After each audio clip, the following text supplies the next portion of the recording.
Bueno, ¿cómo están? Queremos comenzar esta conferencia en memoria de Juan Antonio Pérez Alfonso. Voy a hablar en castellano porque como los familiares de Juan Antonio están pendientes de esta conferencia en México, vamos a grabarlo y después lo enviaremos a ellos, pues para que me entiendan perfectamente, hablo en castellano.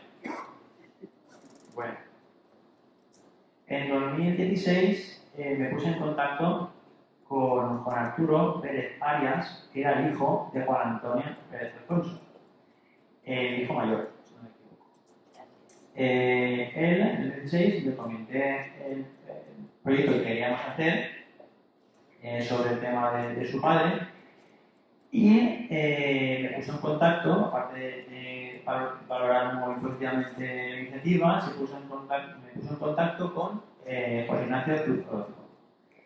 Que sé que tiene muy buena relación, es investigador, leí un poco el currículum de él, me puse en contacto con él en Valencia, en la Universidad de Valencia, y quisimos hacer este acto ya hace varios tiempos, incluso años, pero con la pandemia no pudimos realizarlo. Bueno, José Ignacio Cruz Orozco es nacido en 1956, licenciado y doctor en Filosofías y Ciencias de Educación, profesor titular del Departamento de Educación Contemporánea e Historia de Educación en la Universidad de Valencia. Ha trabajado fundamentalmente cuestiones relacionadas con las políticas de educación y de la juventud en la España contemporánea. Para efectuar esas investigaciones ha dirigido como investigador principal diversos proyectos de investigación competitivos y convenios de colaboración financiados por la Generalitat Valenciana, la Institución Valenciana de Estudios e Investigaciones o Instituto Valencià de Juventud. Asimismo, ha formado parte de diversos equipos de trabajo en proyectos de investigación competitivos financiados por el Ministerio de Educación y Ciencia y Tecnología y Presidencia. Entre sus títulos que ha publicado está El Yunque Azul, Frente de Juventudes y Sistema Educativo, Razones de un Fracaso, Madrid Alianza 2001. Los Colegios del Exilio en México, Madrid, Experiencia de Estudiantes 2005, Política Educativa, Miradas Diversas, Valencia, Universidad de Valencia 2005, Prieta en las Filas, Las Falanges Juveniles de Franco, Valencia, Universidad de Valencia 2012. Asimismo, ha publicado más de 60 artículos sobre diversos aspectos de educación española y americana, en diversas publicaciones especializadas españolas y extranjeras, entre los que se encuentran el autoritarismo a la coparticipación, la transición a la democracia y políticas de juventud de España, en Historia de Educación, revista interuniversitaria, Nacionalcatolicismo, en Nacionalismo, algunos ejemplos de frente de juventudes, en Historia de la Juventud, revista interuniversitaria. Después, La Falange, Frente de Juventudes y el Nuevo Orden Europeo, Discrepancias y coincidencias en la política de juventud. Después también el título de los institutos de la segunda enseñanza en España, datos sobre su implantación, 1875-1976, y por último la expansión de las enseñanzas medidas en España rural, los colegios libres adoptados, 1960 y 1980. También ha participado a más de 40 congresos nacionales e internacionales, formando parte del comité científico de algunos de ellos. Ha impartido cursos en universidades españolas, Universidad Carlos III de Madrid, Universidad Complutense de Madrid, Universidad de Alcalá, Universidad de Laguna, Universidad Jaume I, Castellón, Universidad de Santiago de Compostela, Mexicanas, Universidad Autónoma Nacional de México, Universidad Autónoma del Estado de Hidalgo y brasileñas, Universidad Federal Fluminense y Universidad Federal de Alagoas. Quiero decirte que muchas gracias por estar aquí. Nos ha costado, sé que tenías muy buena atención con Juan Arturo y empezamos la conferencia. Quiero hacer una pequeña introducción por comentar, ¿no? Los 4 vecinos de Guardia del Valls que pasaron la frontera después de la guerra, entre febrero, sobre todo febrero del 39, poco en contexto, eran 4 vecinos. El primero que pasó a Francia y con todas sus consecuencias fueron internados en campos de concentración. El primero que tenemos es Fernando Domènech Navarro, que era carabinero. Él era nacido en 1917. Fernando Domènech Navarro, que es hermano de la fallecida hace pocos días de Amparo, él cruzó la frontera, estuvo internado en el campo de San Cepián, pero es su tío, poco tiempo después, unos meses, fue a por él a Francia y lo trajo a España. Después también tenemos al tío Ángel. Ángel sí que hemos tenido más información de él, he tenido el gusto y la suerte de poder conocerlo. El tío Ángel cruzó la frontera, también estuvo en el campo de concentración de San Ciprián, en Barcarés, y él posteriormente se quedó en Francia, luchó en la Resistencia francesa y vamos, tardó 25 años en poder volver a ver a su familia en Cuarto. Después tenemos a Sabino Negre-Queralt. En principio, Sabino Negre-Queralt estuvo encerrado, es el vecino de Quart de les Valls que más tiempo estuvo encerrado en la prisión, 12 años. Él fue comandante en Cartagena del bando republicano y también fue el secretario del Comité Ejecutivo del Partido Popular en Quart de les Valls. Sabino, después de estar 12 años encerrado, nada más ir a la prisión, lo primero que hizo fue otra vez ponerse en la resistencia, en la oposición contra el franquismo, después de 12 años. Y lo descubrieron, y entonces cuando pasó la frontera a Francia. Sabino era socialista y también miembro de la UGT, era militar de profesión y es uno de los artífices por el cual el golpe de Estado en Valencia no triunfó. En su entierro, en Château, cerca de Toulouse, en Château d'Eurac, en un pueblo francés, fue muchísima gente y mucha documentación la tiene la Fundación Pablo Iglesias en Madrid. Y el cuarto vecino de nuestro municipio, es el que dedicamos a esta conferencia, es Juan Antonio Pérez Alfonso, y a la frontera francesa estuvo internado en campos de concentración de Barcarés, de San Ciprián, y ya posteriormente sí que cogió un barco y marchó a México. Como anécdota, me gustaría decir que aquí, me lo contó mi abuelo, en octubre del 36 marcharon 7 voluntarios de republicanos al frente. Se integraron en la columna de Gala. Bueno, pues estos 7 en principio eran 8. Juan Antonio también estaba. Pero su hermano Claudio, delante de la plaza que estaban despidiéndoles, lo cogió de la oreja y se lo llevó para casa. Es curioso. Y después tenemos aquí una foto de él con todos sus hermanos de una de sus visitas. Y aquí otra fotografía de él con su amigo José Segarra, el Carabases, que conocíamos en otro de sus viajes. Con esto yo termino la introducción y ya paso a cocinar. Vale. Bien, buenas tardes. Yo lo primero que tengo que decirles es que tengo una gran satisfacción. Estoy realmente muy satisfecho de estar aquí. Y no son unas meras palabras de cortesía, que bueno, están bien, sino que es algo, un sentimiento como más profundo por 3 razones fundamentales. La primera es que este acto, como ha comentado José Sevilla, pues se ha demorado en 3 ocasiones. Hemos tenido el episodio, seguimos teniendo el episodio de la pandemia, que nos ha supuesto muchas limitaciones para todos, una gran reducción de toda la actividad social, y es el primer acto con público, independientemente de las clases que he ido dando este curso pasado, y en la parte del anterior, con un público relativamente amplio. Yo creo que no conozco a ninguno, personalmente a ninguno de ustedes, tampoco a José Sevilla. Habíamos hablado varias veces por teléfono, pero lo he conocido personalmente hoy. Pero a pesar de eso, estoy encantadísimo de estar aquí con todos ustedes, con todos vosotros, para comentar un poco lo que yo conozco sobre Juan Antonio Pérez Alfonso. En segundo lugar, a mí, yo estoy muy satisfecho esta tarde aquí porque, bueno, esto es una actividad de una asociación, ¿no? La Asociación de Memoria Histórica del Molí, y creo que es una actividad cultural importante.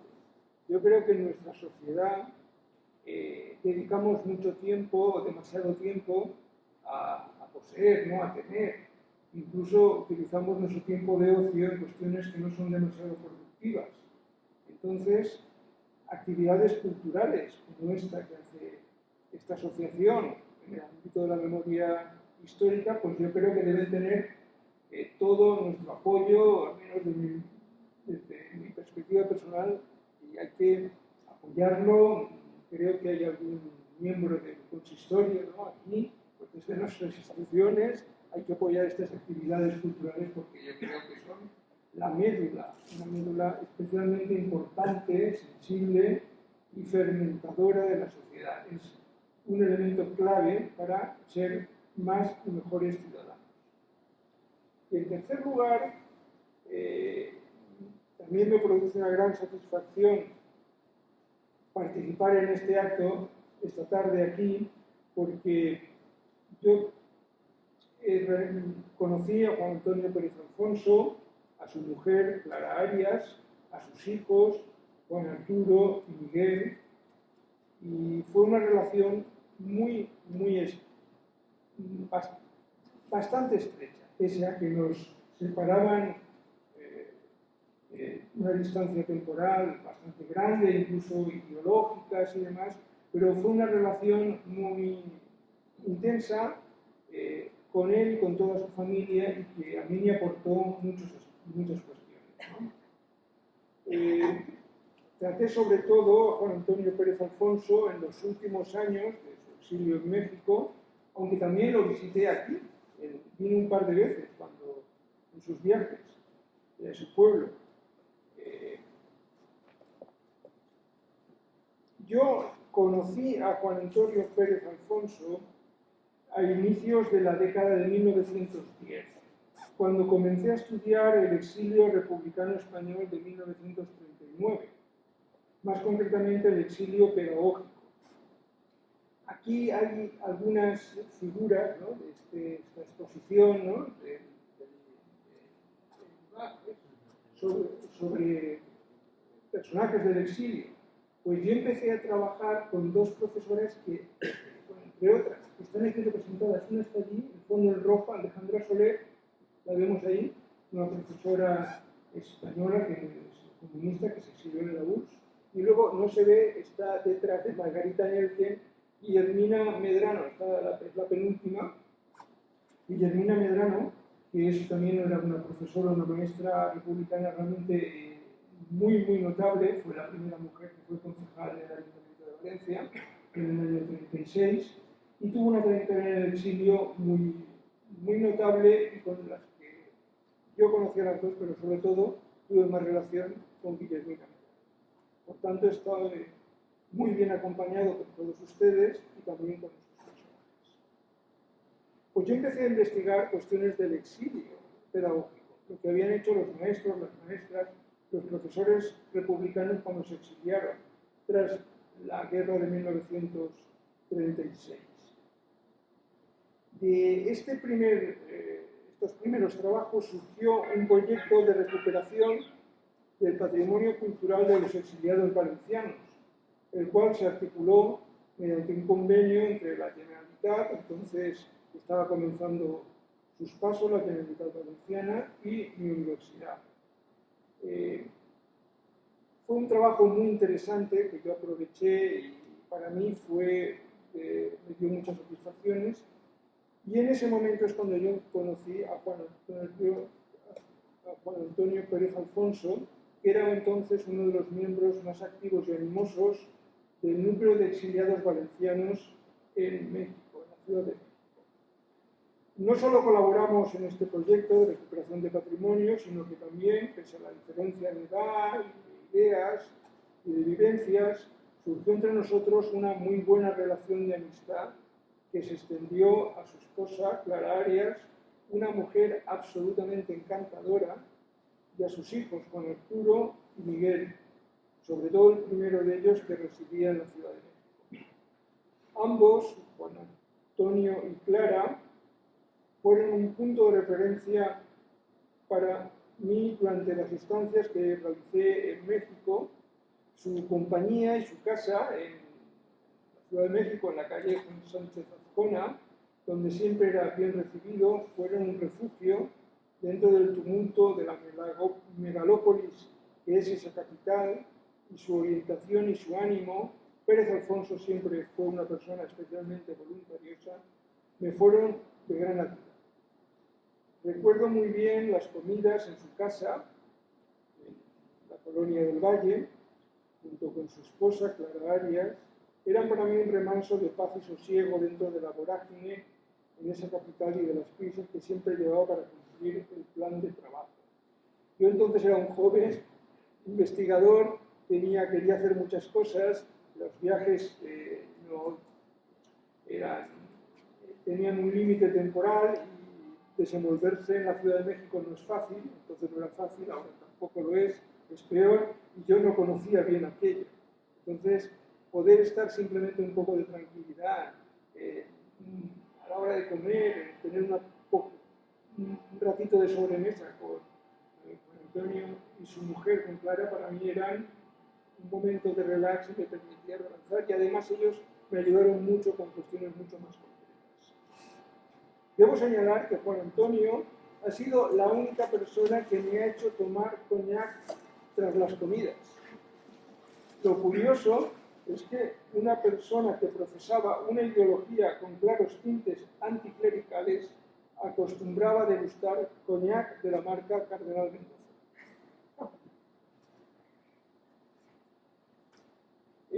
Yo también quiero señalar que este acto es interesante, especialmente porque lo que vamos a recuperar, lo que voy a transmitirles a ustedes aquí, es la memoria de un hombre normal y corriente.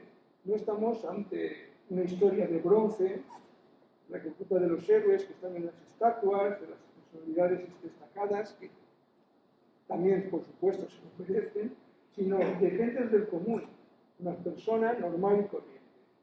He intentado recuperar su trayectoria, yo lo conocí mayor, he procurado precisar lo que no sabía, pero hay aspectos que no he podido concretar. Y seguramente hay lagunas, y quizás deslice alguna incorrección que ruego, sobre todo a sus familiares, que me perdonen, ¿no? Voy a procurar hablar de la persona, pero enmarcándola en el momento histórico en el que se desenvolvió. Como nos aconsejó el filósofo Ortega y Gasset, voy a intentar hablar del hombre que fue Juan Antonio Pérez Alfonso, pero también de sus circunstancias. Bueno, Juan Antonio nació aquí, en este pueblo, el 9 de enero de 1919, en el seno de una familia de labradores. Fue el pequeño de 6 hermanos, hemos visto las fotos, 5 chicos y una chica.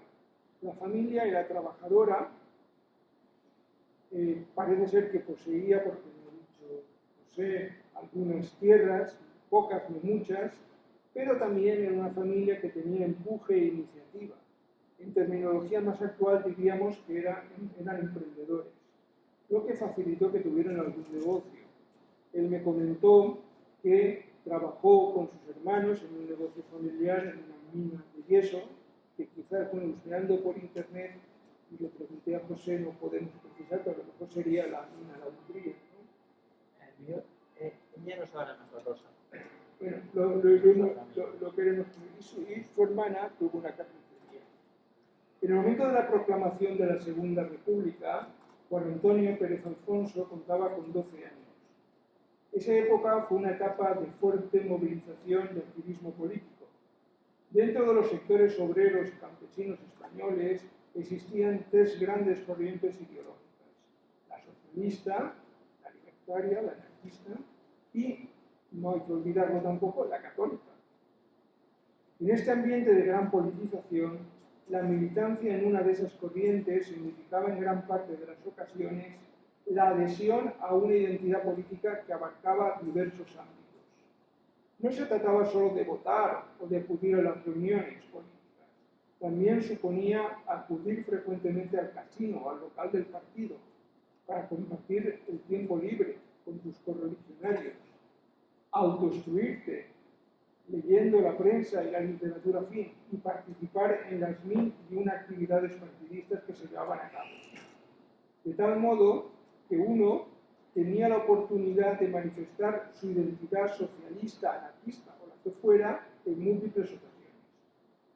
Dentro de ese universo ideológico, Juan Antonio Pérez Alfonso se ubicó dentro de la militancia comunista. El Partido Comunista de España, tras atravesar la década de 1920 sin conseguir superar la marginalidad, comenzó a incrementar sensiblemente sus filas durante la República y luego especialmente en la Guerra Civil.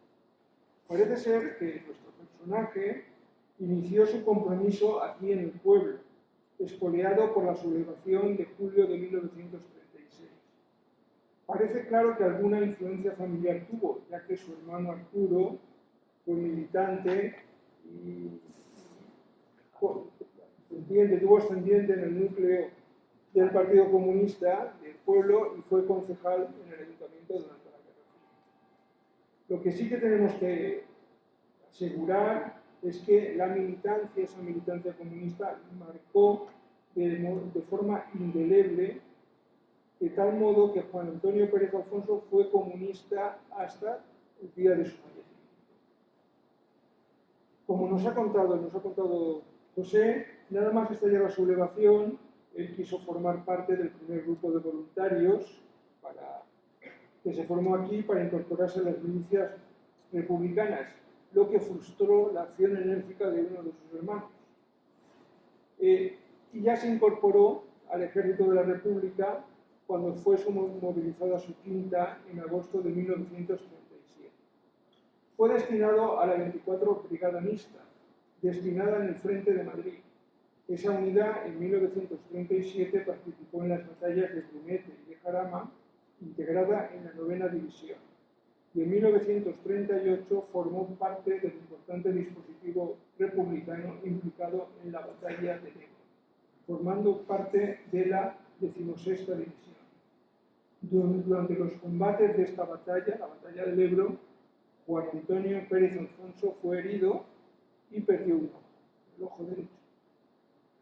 Con el final de la batalla del Ebro, cubrió con su unidad la retirada por Cataluña y en los primeros días de febrero de 1939 cruzó con sus compañeros la frontera de Francia, siendo internado en distintos campos de concentración, Barcanet y Saint-Séverin. Fue el único de su familia que se exilió, los demás permanecieron aquí.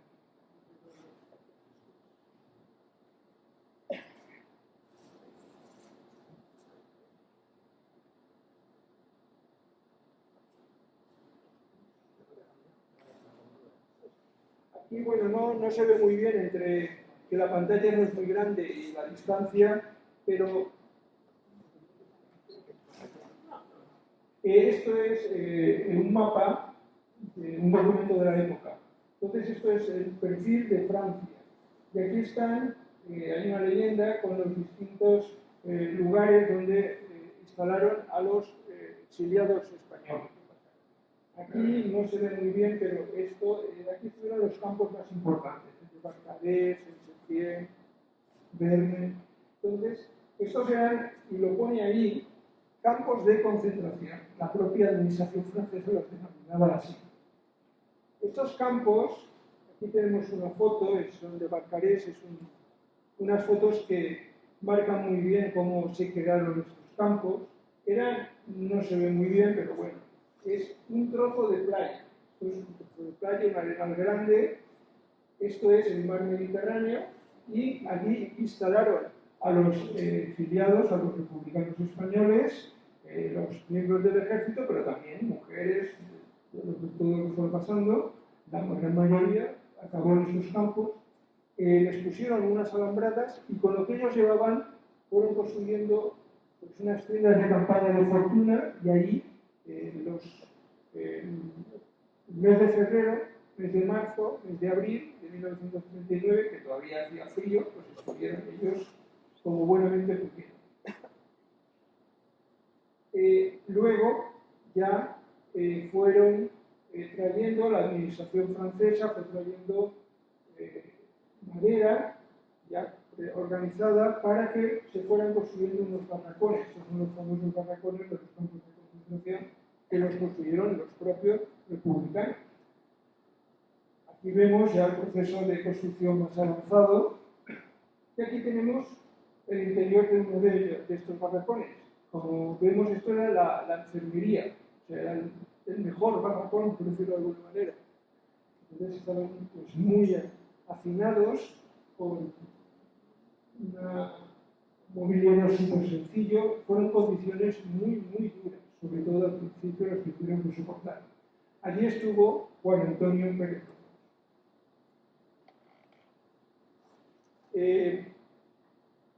Juan Antonio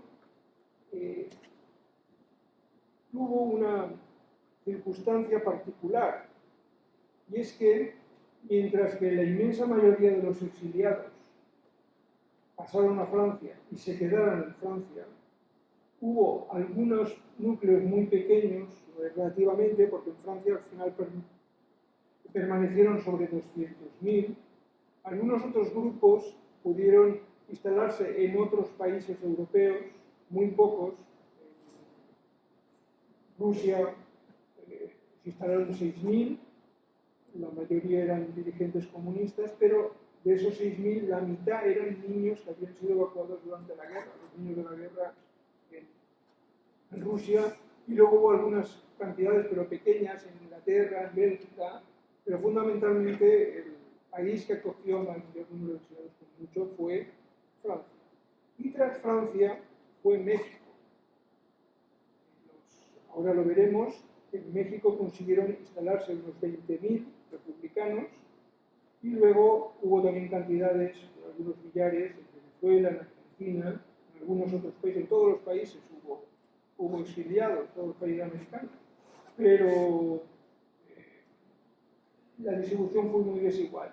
De tal manera que realmente, dentro de lo que es un universo del exilio, que es un universo muy complejo, muy curioso, hubo, digamos, como dos territorios específicamente de exiliados, del exilio republicano español.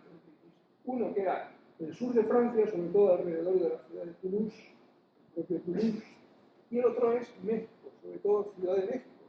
Esos fueron los dos territorios donde los exiliados pues, tuvieron mayor presencia, desarrollaron mayores actividades, y son los, podemos considerar aquellos los territorios propios del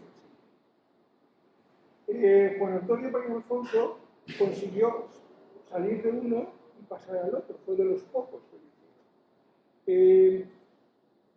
¿Cómo pudo hacerlo? Bueno, las organizaciones del exilio, los republicanos, los partidos, el gobierno republicano, cuando se exilió, creó unas organizaciones para ayudar a sus compatriotas, a los exiliados.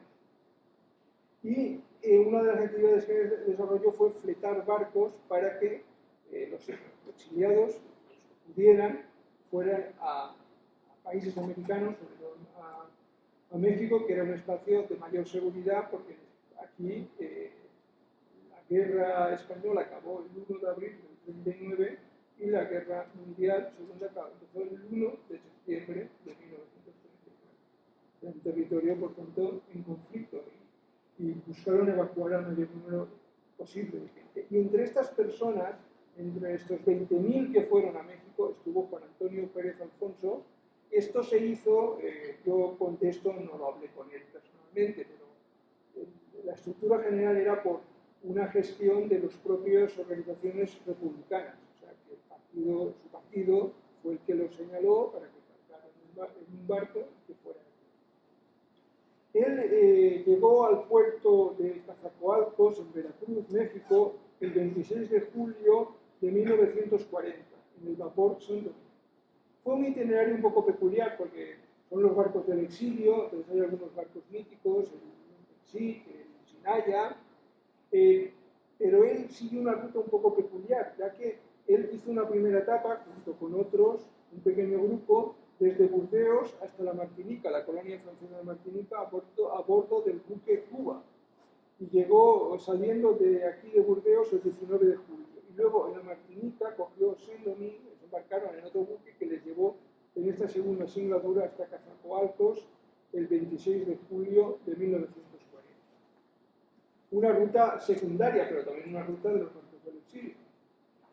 Cuando llegaron a México, los españoles, los republicanos españoles que allí recibieron la denominación de refugiados, el país, ahí contaron siempre con el firme apoyo del presidente, que entonces era el general Lázaro Cárdenas, de su gobierno y de los sectores de la sociedad mexicana afines al carlinismo que eran importantes. Aunque, y esto no hay que olvidarlo, sufrieron el rechazo del sector conservador, que también tenía bastante peso en ese país y sobre todo en determinadas regiones. Debe resaltarse también como un elemento destacado del exilio en México que este siempre contó con el permanente apoyo político del Partido Revolucionario Institucional, del PRI, desde el momento en que llegó hasta que dejó de tener el poder político. El PRI dejó de ocupar el gobierno, la presidencia del gobierno en el año 2000. La política mexicana se orientó desde finales de la década de 1930 hacia el desarrollo económico y la industrialización. Esto supuso que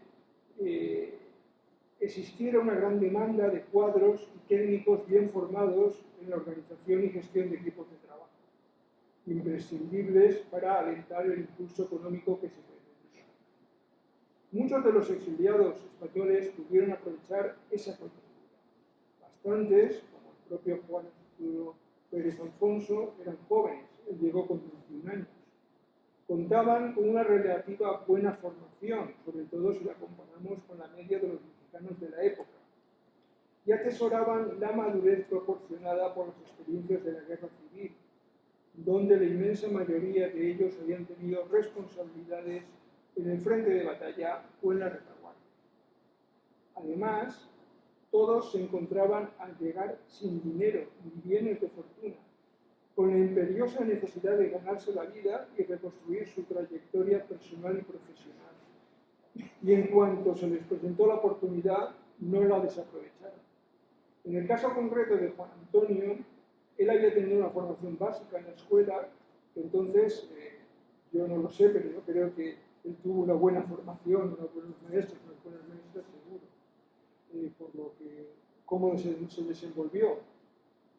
Luego, él también contaba con la experiencia, él había trabajado en la empresa familiar, él tenía cierta, aunque no tuviera responsabilidades, porque solo tuvieron sus hermanos mayores, pero él sabía que había que llevar una relación con los clientes, había que cumplir una serie de requisitos, llevar una contabilidad, gestionar correctamente.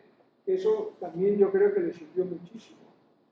Y además, él tenía la formación que le había dado la acción política, también la acción militar. Entonces, esos componentes hacían de él una persona con un buen perfil para esa coyuntura concretamente. A diferencia de la gran mayoría, Juan Antonio no se asentó definitivamente o inicialmente en la Ciudad de México, que era entonces un gran foco ya de atracción de la migración interna. Se quedó en la zona de Veracruz, prácticamente en la misma área que había desembarcado.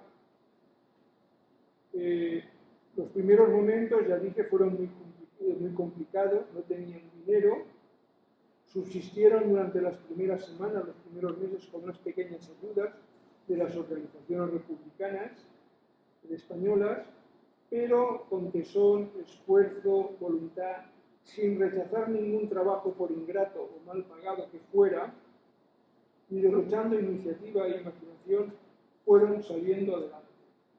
Yo, por ejemplo, ahora lo veremos, pero conozco casos de profesores que realmente que conocemos algunos de los presentes, Jesús Bernárdez, un profesor que luego fue un señor, tuvo una trayectoria muy notable en México. Él me contó que los primeros meses tenía que trabajar como fuera.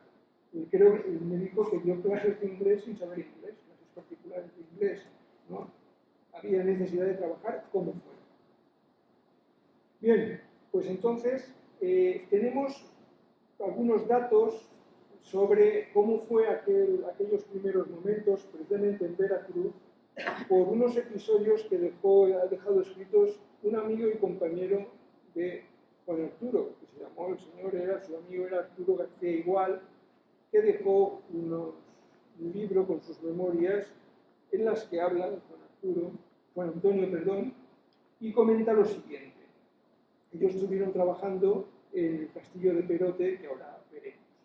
La antigua fortaleza española, o presidio, se encuentra, el castillo de Perote, a medio camino entre el puerto de Veracruz, y Ciudad de México, en una planicie de rocas volcánicas llamada Malpaís, donde solo crece el maguey o, si llueve, raquíticos manzanos.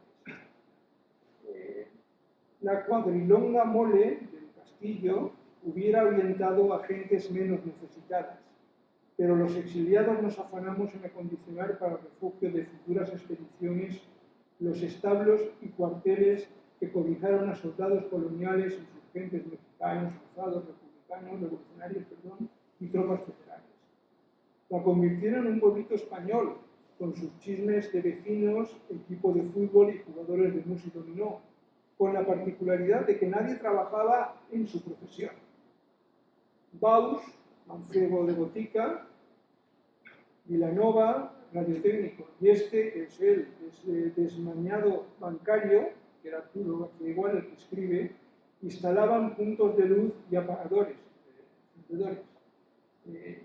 El antiguo alcalde de Ronda, Rangel Camisero, removía con salero la mezcla de cemento, cal y arena, y el cura republicano Ayuso encalaba paredes. O sea, todos trabajaban en lo que necesitaban, en cualquier cosa, porque era una gran necesidad. Cuenta otra anécdota que está en el libro, y a mí me lo han contado por varios otros lugares, debe ser verdad. Juan Antonio llegó a México, era joven, 21 años, estaba casado, no tenía compromiso, entonces pues, los huecos que tenía en sus actividades, pues se acudían al puerto de Veracruz a tomarse un cafecito, los días festivos, y a pasear, intentar relacionarse con las mexicanas que también paseaban, lo que se hacía en aquel entonces, ¿no?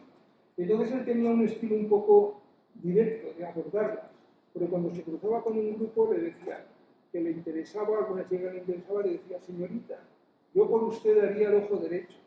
Y la otra le decía, no será verdad, y entonces se lo quitaba y decía, tome usted, señorita, y a alguna se le desmayó. Bien, tras este periodo inicial de trabajos esporádicos, Juan Antonio comenzó a trabajar realizando tareas administrativas para diversas empresas relacionadas con el cultivo y comercialización del tabaco en la ciudad de Córdoba, la capital de la zona tabaquera del estado de Veracruz. Aquí se estableció una larga temporada. Conoció a la que sería su mujer, Clara Arias, natural de Orizaba, una ciudad cercana, con la que se casó, y también en Córdoba, debió estar por unos 15 años en esa zona, nació su primer hijo, al que le pusieron el nombre de Juan Arturo, ¿no? Que también eran nombres familiares. Como estamos comprobando, Juan Antonio no siguió la trayectoria habitual de los exiliados en México. Sus pasos se encaminaron por un itinerario algo diferente. Llegó en un barco del exilio, pero en una ruta secundaria, realizando escala en la Martinica. No se estableció inicialmente en la ciudad de México, sino en el estado de Veracruz. Trabajó en un medio netamente local y de provincias, no en la capital, y en empresas agropecuarias mexicanas. Tampoco siguió la línea tradicional de casamientos. Los exiliados jóvenes solamente se casaban con chicas de su propio colectivo, sino que a la hora de formar una familia lo hizo con una esposa mexicana. Está claro que, a diferencia de bastantes compañeros republicanos, los cuales se vincularon y se relacionaron sobre todo con personas y entidades del mundo del exilio, Juan Antonio Pérez Alfonso estuvo mucho más implicado en la tierra y la sociedad de adopción, a la que llegó a conocer bastante bien. Sabía desenvolverse con soltura en los entresijos siempre procelosos de la sociedad y administración mexicanas, lo que no resultaba tarea sencilla. Para mí fue una auténtica bendición, ya que su consejo me fue siempre de gran ayuda. Tras la etapa veracruzana, se trasladó a la Ciudad de México en la década de 1950, lo que trajo consigo que se relacionara y se implicara más en la realidad del colectivo exiliado. La situación política del exilio republicano en México, español en México, tenía unas características verdaderamente acusadas. Era un colectivo cohesionado porque era netamente antifranquista, pero también estaba dividido, tenía sus fracturas, y eso es importante saberlo. Hubo una importante debate y hasta en algunos momentos enfrentamiento entre, que fracturó casi todos los partidos, entre los que siguieron a este señor de aquí, a Juan Negrín, que fue presidente del gobierno, que es los negrinistas, y no lo tenemos aquí, no está aquí, de los prietistas, los que seguían a Indolecio Prieto, dos líderes socialistas, pero que estuvieron en el tiempo del exilio muy enfrentados. Ambos generaron dos estructuras que fueron de ayudas a los exiliados, que fueron muy importantes.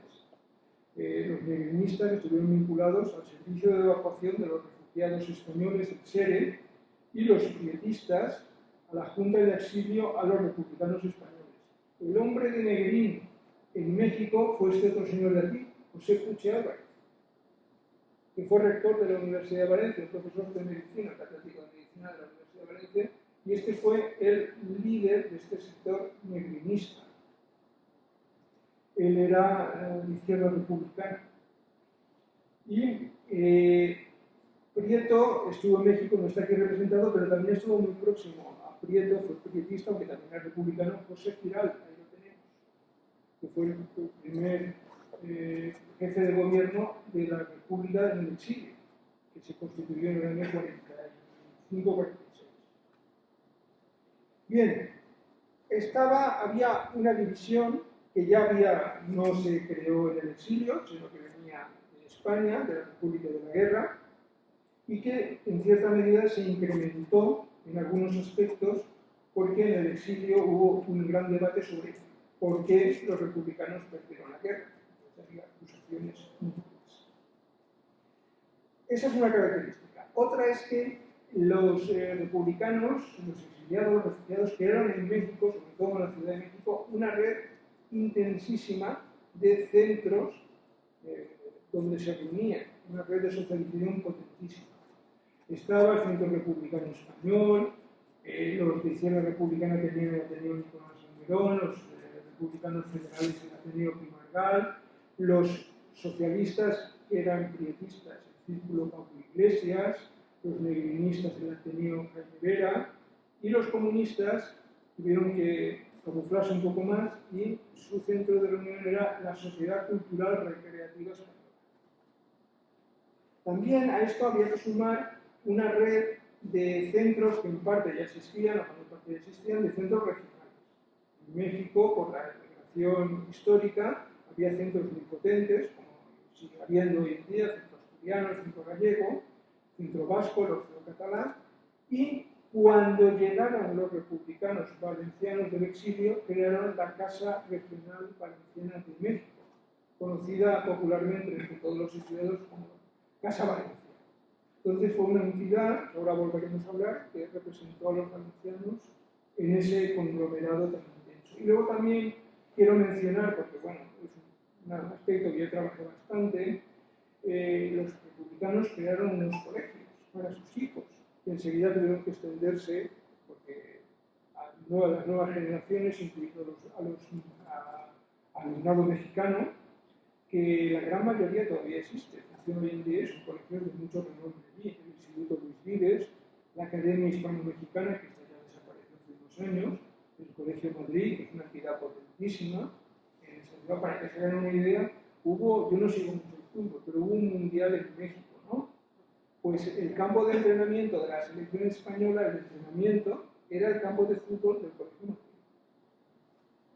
Entonces, realmente tenía instalaciones muy buenas. Y luego también hubo una media docena de colegios Cervantes en distintas ciudades de provincia, que estos sobre todo acudieron sobre todo niños y niñas mexicanos. Bueno, pues ya a partir de este momento, Juan Antonio Pérez Alfonso y su familia se instalaron en esta realidad de México con sus actividades laborales y sus actividades sociales. Juan Antonio Pérez Alfonso en el exilio continuó militando activamente en el Partido Comunista. En los primeros tiempos, cuando estaba por Veracruz, ayudaba a los militantes y a cuadros de su partido que viajaban desde México a otros lugares, muchos de ellos con destino a España, a la actividad clandestina, a Macas, que forzosamente embarcaban en las costas de Veracruz. Posteriormente, ya cuando residió en la Ciudad de México, asistió regularmente a las reuniones de la agrupación comunista en México y estaba muy atento a la política española y también a la mexicana. Como todos los miembros del Partido Comunista de España, y muy especialmente los que habían combatido en la Guerra Civil, se sintió feliz con la restauración de la democracia en España en 1975. Pero también llegaron las malas noticias y quedó tremendamente decepcionado cuando su partido solo obtuvo 20 diputados en las primeras elecciones democráticas celebradas en junio de 1977. Siempre fue un fiel militante y mantuvo su compromiso partidista. Recuerdo, la acción política en México era muy diferente, o sea, militaba en un partido español, pero su acción política tenía escasísima repercusión no podía tenerla sobre lo que pasaba en España, pero estaba siempre muy al tanto. Yo recuerdo que haber comentado con él en México a la altura de 1996, al poco de firmarse, las cuestiones del Pacto de Toledo sobre las pensiones, que todavía es un pacto vigente, que tiene una gran trascendencia en nuestra sociedad, de la que se encontraba perfectamente informado, gracias previamente a estas reuniones activistas. Él tuvo una participación especialmente activa en la Casa Regional Valenciana de México, que había sido fundada en 1942 para agrupar a estos republicanos valencianos que comenté anteriormente. Él le costó entrar en esas actividades porque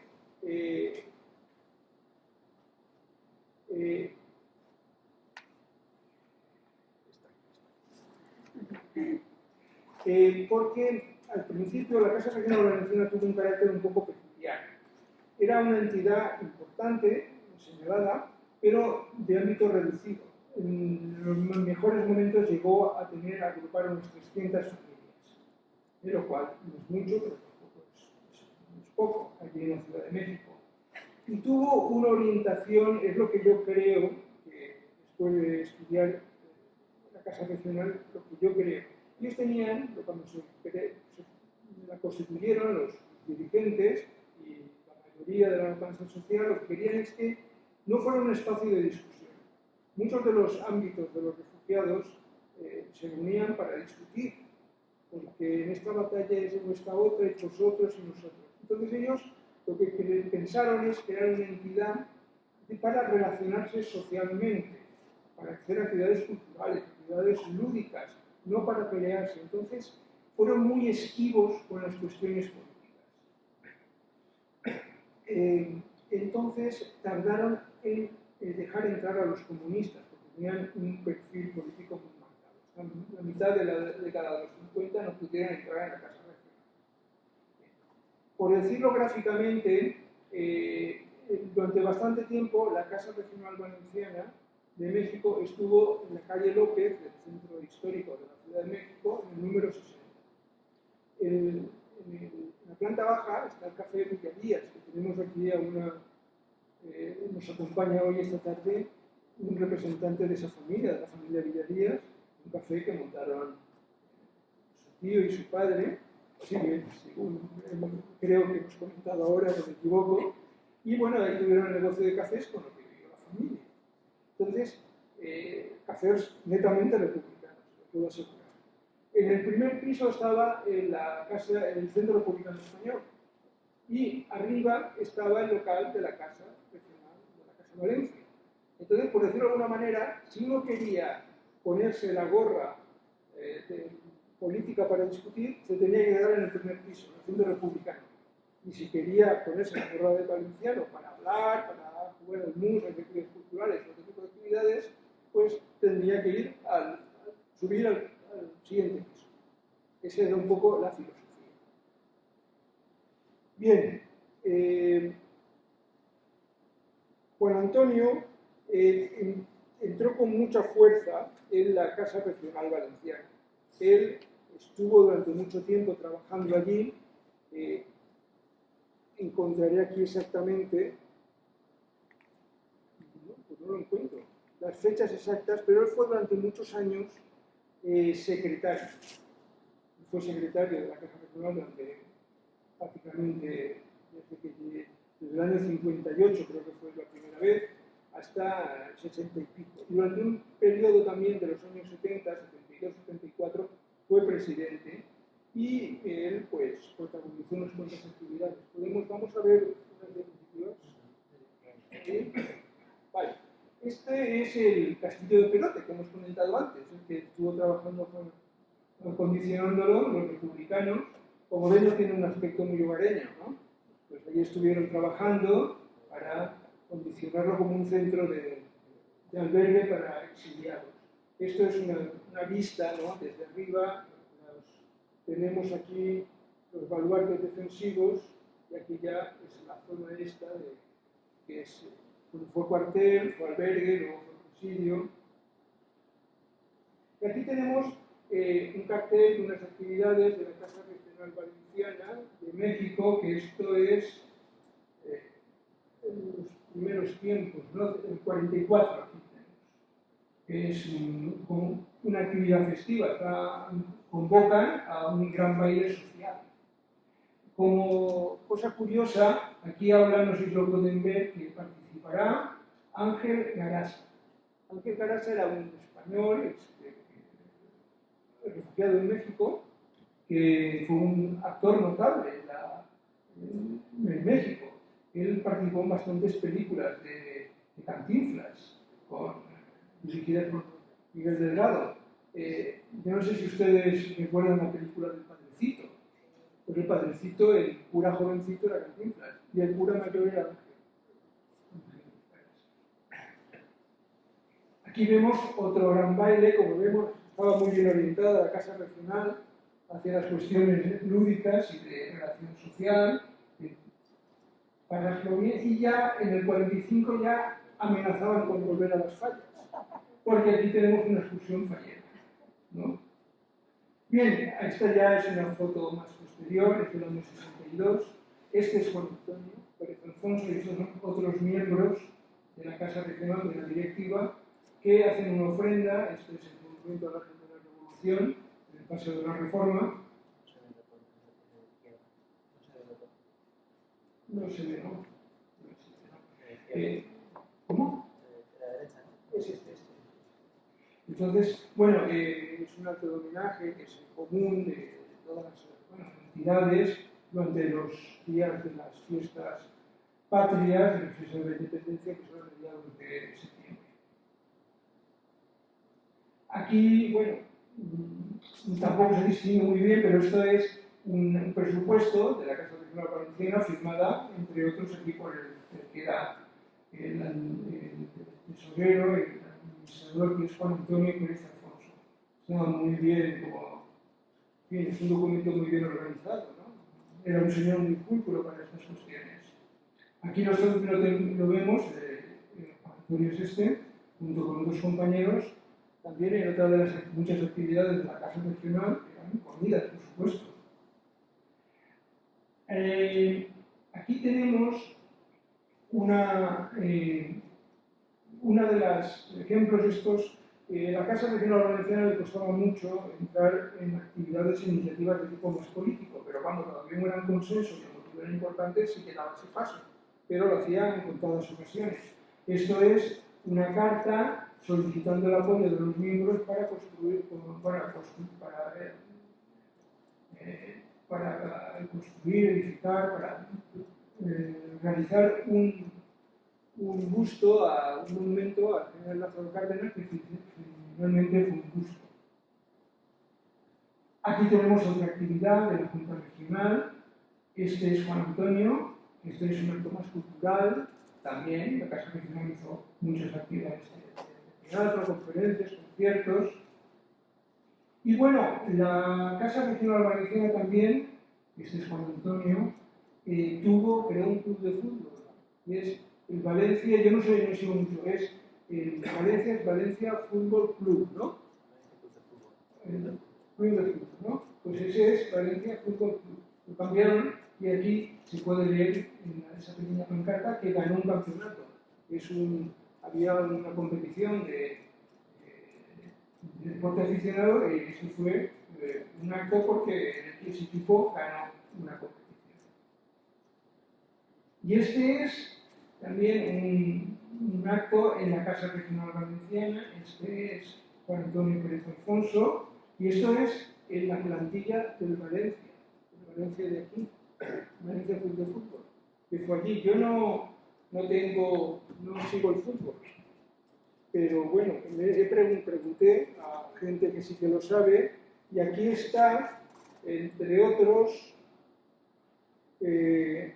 algunos personajes históricos del Valencia, jugadores históricos. Está Mestre, está Paquito, está Claramunt, Roberto Gil, Abelardo, Poli, Vicente Pérez, y luego que estos ya son directivos, Salvador García y Domingo Palmaña. Bueno, yo no sé de fútbol, pero bueno, quizás por eso puedo comentarlo, ¿no? Parece ser que entonces cultivaban más la cantera que ahora, ¿no? Y no había chinos en la directiva. Bueno, entonces también ellos intentaban mantener relaciones con todo lo valenciano que pasaba por allí, por ejemplo, el equipo de Valencia, ¿no? También aquí hay otra actividad que ellos participaron, fue un comité de solidaridad que se creó en 1974 entre todos los republicanos, las entidades republicanas españolas aquí exiliadas con el pueblo chileno. El 11 de septiembre de 1973 fue el golpe de estado de Pinochet, entonces México acogió a bastantes exiliados chilenos y, entre otros, contaron con el apoyo de estos exiliados chilenos de los antiguos exiliados españoles. Una actividad muy importante de la Casa Regional Valenciana fueron las fallas, ¿no? Además, estamos en fallas, ¿no? Coincide con que estamos en fallas. Este es el cartel anunciador de la primera falla de la Casa Regional Valenciana de México, que es en el año 61.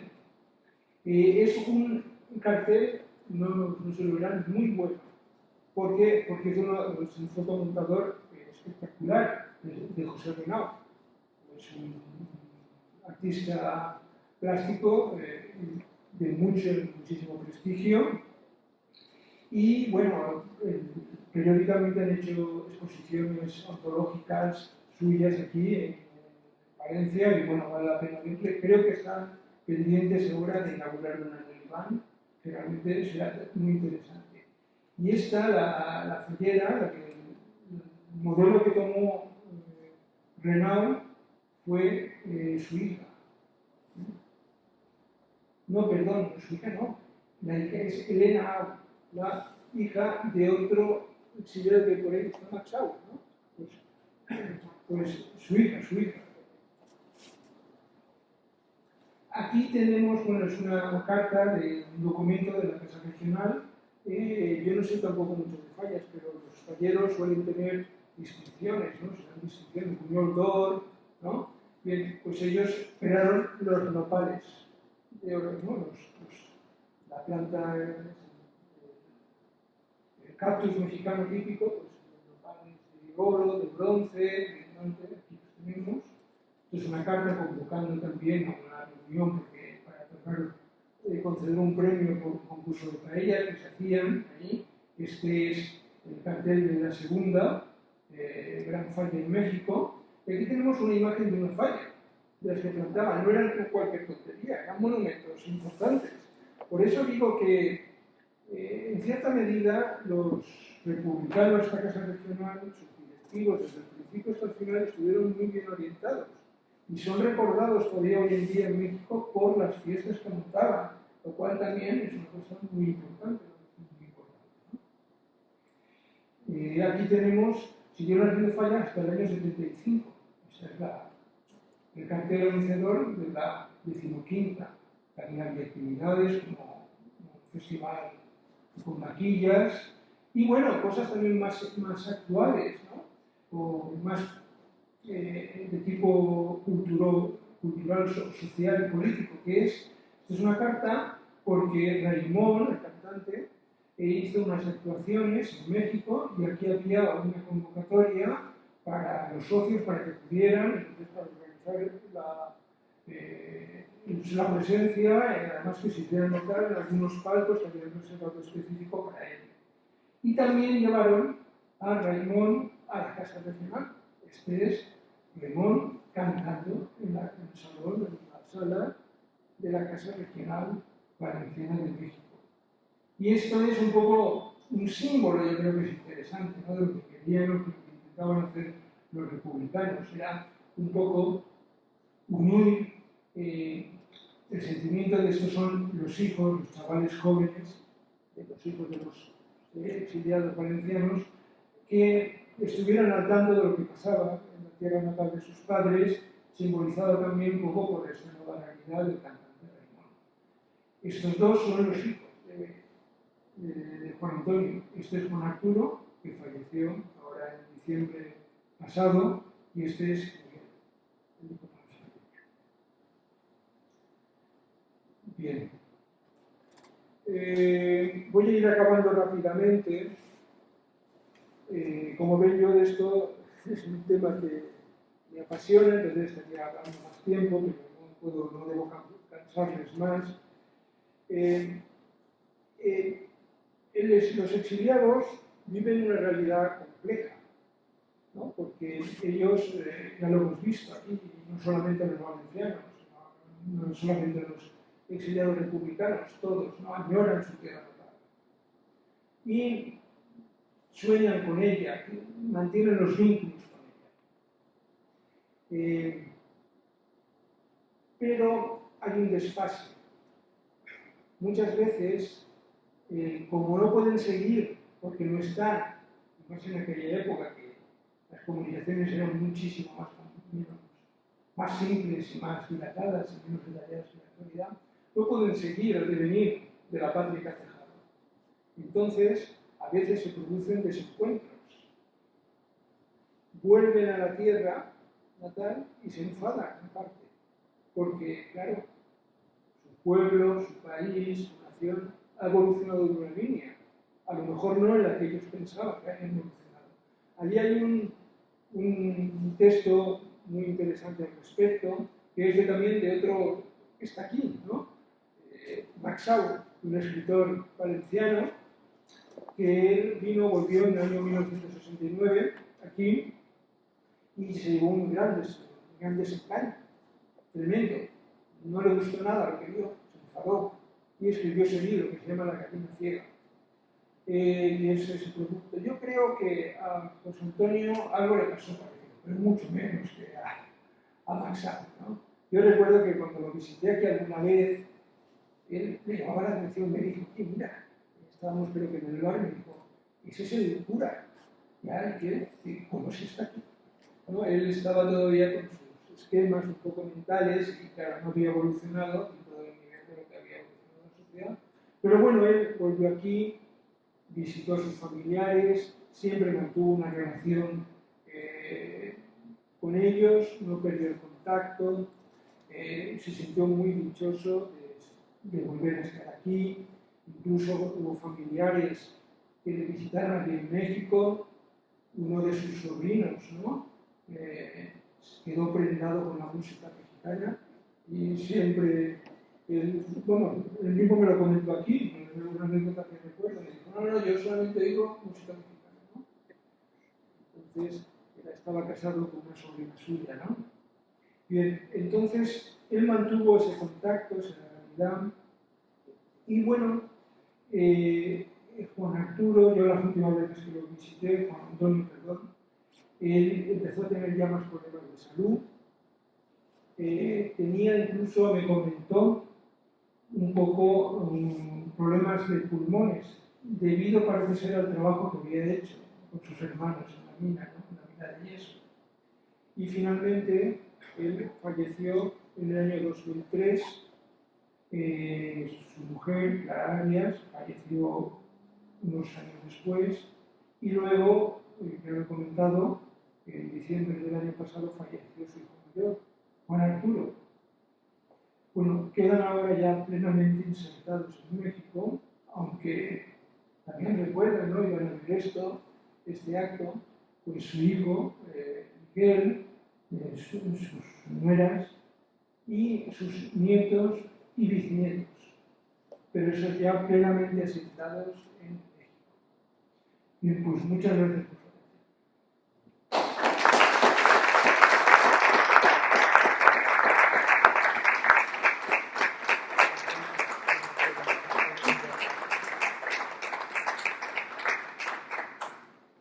Bueno, muchas gracias, José Ignacio. Y si queréis hacer alguna pregunta o una consulta de cualquier cosa de él o pues ahora es el momento. O una preguntas familiares o no sé. Yo creo que lo he explicado todo muy bien, muy gráfico, todo, pero bueno, alguna consulta. Y si no, pues... Bueno, pues esto es una pequeña anécdota, ¿no? Para finalizar, esto ya, bueno, es como si no lo contara, ¿eh? Es como si no lo hubiera contado. Yo recuerdo como, claro, la sociedad cambia, ¿no? Vamos cambiando todos. Entonces, una de las últimas conversaciones que tuve con su hijo, con Juan Arturo, fue porque se iba a casar su hija Tatiana, si no recuerdo mal. Entonces se iba a casar, entonces dice, fíjate, fue aquí en México, el lío que tenemos, que hemos tenido que hacer. Dice, porque resulta que su hija, siguiendo la tradición familiar, no estaba bautizada. Entonces, y se iba a casar con un chico de una familia mexicana, conservadora, católica, y tenía que cubrir todo su expediente. Tuve que ir a la parroquia de Coyoacán, allí, espero que llevan unos franciscanos, y uno más, me entendieron muy bien, y en un solo acto pudimos bautizar la comunión y la confirmación para que ella se pudiera casar. Y me decía, si mi padre levantara la cabeza. Pues bueno, pues en principio teníamos aquí el acto, sí que queremos obsequiarte, ¿no? En los libros que hace la asociación, así que pues darte las gracias y para que los tengas de recuerdo, y del pueblo donde nació Juan Antonio y tu amigo, digamos. Así que...